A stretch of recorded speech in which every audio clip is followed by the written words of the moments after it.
Los Angeles, 1957. 3:17 in the morning.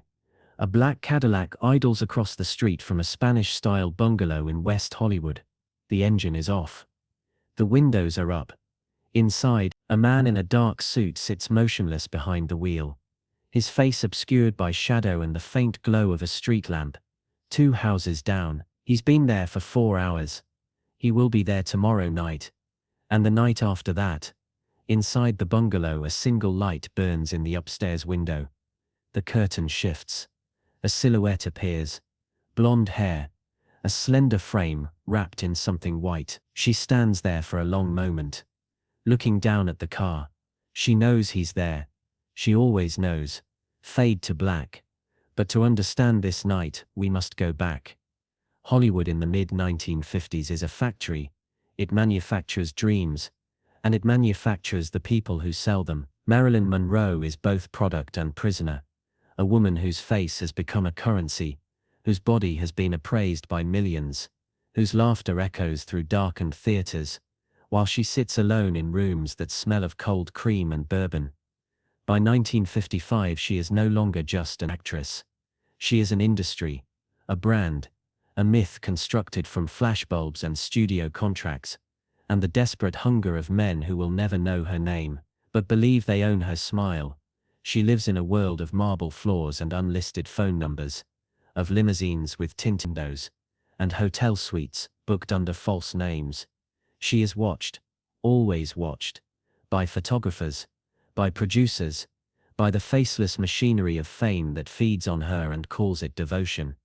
And in that world, you need people you can trust. His name was Thomas Kelly, though she called him Tom, and sometimes late at night when the pills hadn't worked yet, and she was still awake at 4 a.m. She called him Tommy, the way you'd call someone who'd known you before you became what everyone else needed you to be. He'd been driving for her since early 1954. Not a studio hire, not some Fox executive's nephew looking for proximity to stardom. A recommendation from a friend of a friend, a quiet man in his early 40s, with a face like carved wood, and hands that never shook, no matter how many photographers swarmed the car.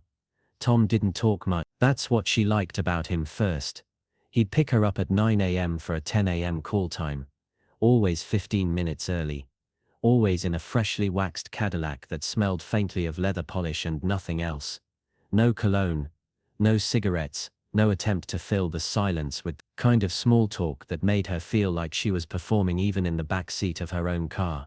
He drove her to the studio, to fittings, to interviews where men asked her the same 7 questions, and she gave them the same breathless answers, her voice 2 octaves higher than the she used with him. "Home, Tommy," she'd say, and he'd nod once, pull into traffic and take the long way, the way that avoided the photographers who camped outside the studio gates like pilgrims at a shrine. He never asked for a photograph, never asked her to sign anything. Never turned around to look at her when she cried in the back seat after a meeting with the executives who spoke to her like she was expensive furniture. That was worth something. In a city where everyone wanted a piece of her, Tom Kelly wanted nothing. Or so she thought. It started small. The way these things always do. A missed turn, nothing dramatic. Just a right instead of a left. A detour through a neighborhood she didn't recognize. Marilyn noticed but said nothing. Maybe he was avoiding traffic. Maybe there was construction. Then it happened again. A different route home. Slow, circling through streets, lined with jacaranda trees and bungalows with iron gates. As if he were showing her something. Though he never said what. "Tommy," she said one evening in October 1955. Leaning forward against the partition. "Are we lost?" His eyes found hers in the rearview mirror. Grey eyes, calm. "No, Miss Monroe." "Then why are we shortcut?" he said. "Avoiding sunset. There's a premiere tonight. The streets are chaos." She settled back into the leather. He wasn't wrong. There was a premiere. She could picture the Klieg lights slashing the sky. The crush of bodies behind velvet ropes. The flash-pop flash of cameras like small electric executions. Still something felt off. By November, she'd begun to notice other things. The way Tom sometimes paused before starting the engine, his hands resting on the wheel, his gaze fixed on nothing, The way he kept a small notebook on the passenger seat, black lead spiral bound, and occasionally jotted something down when they were stopped at lights. "What's that?" she asked once. "Mileage log," he said. "For taxes." It was a reasonable answer. A boring answer. The kind of answer that should have ended the question. But Marilyn Monroe had spent her entire adult life reading men their tells, their hungers, the space between what they said and what they wanted. And Tom Kelly, for all his stillness, was beginning to feel like a man hiding something. She didn't fire him then. Not yet. She told herself she was being paranoid. That fame did this to you. Made you suspicious of everyone. Even the people who'd never given you a reason to doubt them. That the pills and the pressure and the constant surveillance had warped her instincts into something ugly. But late at night, alone in her bed with the lights off and the Santa Ana winds rattling the windows, she'd think about those drives, those detours, the way his eyes lingered in the rearview mirror just a fraction too long. And she'd wonder. The end came in December. She'd had a fitting at Fox that ran late, some catastrophe involving a zipper and a designer on the verge of a nervous breakdown. By the time Tom pulled up to the studio gate, it was nearly 8 m. The sky gone black and bruised with city light. Marilyn slid into the back seat exhausted. "Home, Tommy." He nodded, started the engine, pulled into traffic, but instead of heading west toward her bungalow, he turned east, toward neighborhoods she never went to. Streets lined with chain-link fences and graffiti-tagged walls. "Tommy." He didn't answer. "Tommy," his eyes in the mirror, calm as ever. "There's something I need to show you." Her pulse kicked. "Take me home. Right now." 5 minutes. I said now. He pulled over. Not roughly, not dangerously. Just a smooth coast to the curb in front of a building she didn't recognize. A walk-up apartment complex. 3 stories, paint peeling like dead skin. Tom turned in his seat to face her, and for the first time since she'd known him, his expression cracked. Something desperate bled through. "I just need you to see it," he said quietly. "Just once." "See what?" He reached for the notebook on the passenger seat, opened it, held it out to her. Marilyn didn't take it, but she could see the pages from where she sat. Photographs, dozens of them, taped in rows. Not studio stills, not publicity shots, pictures of her, candid, unposed, getting out of the car, walking into a building, smoking on a balcony alone. Pictures taken from a distance, from across the street, from a parked car. Her blood turned to ice water. "You've been following me, driving you," Tom said. "There's a difference." "Get out, Miss Monroe. Get out of this car." She didn't wait for him to obey. She shoved open the door, stumbled onto the sidewalk, heels catching on cracked pavement. A taxi was idling at the corner. She ran for it, waved it down, threw herself into the back seat without looking back. "Drive," she gasped. The cabbie glanced in the mirror, recognized her face, and stepped on the gas. Behind them, Tom Kelly stood beside the Cadillac, the notebook still open in his hands, watching her disappear into the city she'd never escape. She fired him the next morning. Not in person. She couldn't stomach that. A phone call, brief, professional. The studio would send his final check. Tom didn't argue, didn't beg, just said, "I understand," and hung up. Marilyn told herself it was over. She hired a new driver. An older man vetted by the studio with a face like granite and the personality of wallpaper. He drove her where she needed to go. He never spoke unless spoken to. He was perfect. For 3 days, she felt safe. Then on the 4th night she couldn't sleep. It was after midnight. She'd taken 2 pills, maybe 3. But her mind refused to quiet. The house felt too big, too empty, filled with shadows that moved when she wasn't looking. She got up, wrapped herself in a silk robe, walked to the upstairs window that overlooked the street. And there it was, the black Cadillac, parked across the street, engine off, windows dark. She knew that car, knew the dent in the rear bumper, from where Tom had backed into a studio gate, knew the way it sat low on the left side, because he always kept his toolbox in the trunk. Her breath fogged the glass.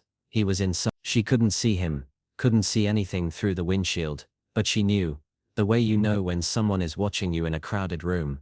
She stood there for 5 minutes, 10, waiting for him to leave. He didn't. The next night he was there again, and the night after, always the same spot, always between midnight and 4 a.m. never approaching the house, never knocking, never calling out, just there, a silent presence in the dark.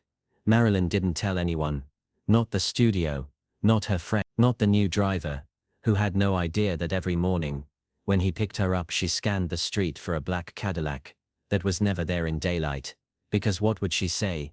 That her former chauffeur was parked outside her house at night, that he wasn't doing anything, wasn't threatening her, wasn't breaking any laws, just sitting in his car like a man waiting for something that would never come. They'd think she was paranoid, hysterical, another Hollywood starlet cracking under pressure.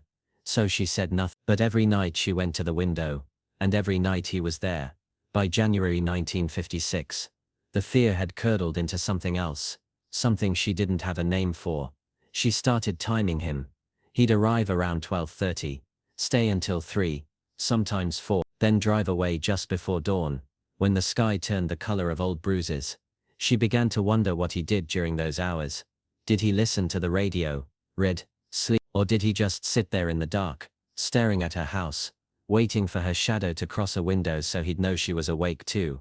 One night late February, rain drumming against the roof, she almost went down, almost walked across the street in her bare feet and bathrobe, and knocked on his window and demanded to know why he was doing this, why he couldn't just leave her alone, why he'd taken those photographs, why he'd kept them, why he thought he had the right, but she did, because part of her, some small sick part, buried deep, didn't want to know the answer.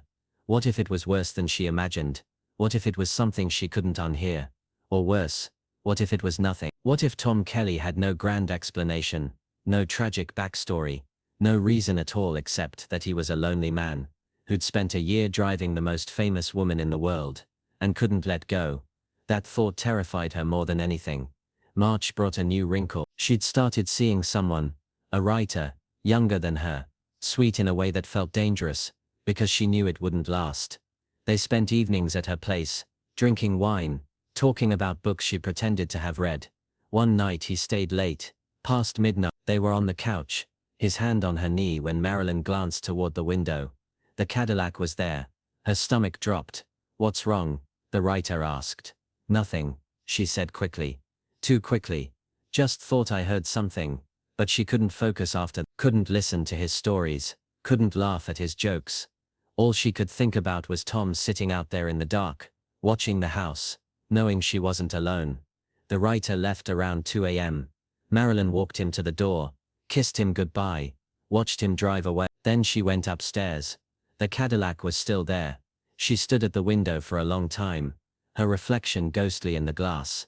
And for the first time, she wondered if Tom was waiting for her to be alone again, if the nights she had company were different, if he left early on those nights, disappointed. The thought made her skin crawl. Spring came, then summer. The studio kept her busy. 3 films in 5 months. A publicity tour. A photo shoot in the desert, where the heat made her dizzy, and the sand got into everything. But every night she was home, Tom was there. She stopped going to the window, stopped checking, stopped letting herself think about it during the day. The Cadillac became like the hum of the refrigerator, or the distant sound of traffic, background noise, present, but unacknowledged, until the night in August 1957, when everything changed. She'd been at a party in Beverly Hills. Too much champagne, too many men with wandering hands and empty compliments. Her new driver took her home around 1 a.m. She stumbled inside, kicked off her heels, collapsed on the couch, and then, for reasons she couldn't explain, she got up, walked to the window. The Cadillac was there, as always, but this time, the driver's side door was open. Tom stood beside the car looking up at her house, not at her window. She didn't think he could see her through the curtain, just looking, his hands in his pockets, his face tilted up toward the second floor.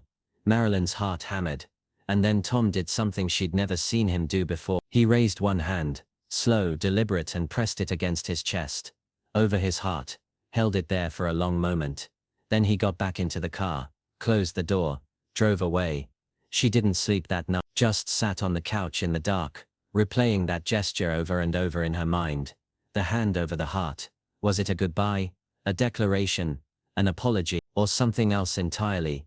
Something she'd never understand, because she'd never ask, never confront him, never give him the chance to explain. The next night she waited by the window from 11 p.m. onward. Midnight came, 12:30, 1 a.m., the street stayed empty.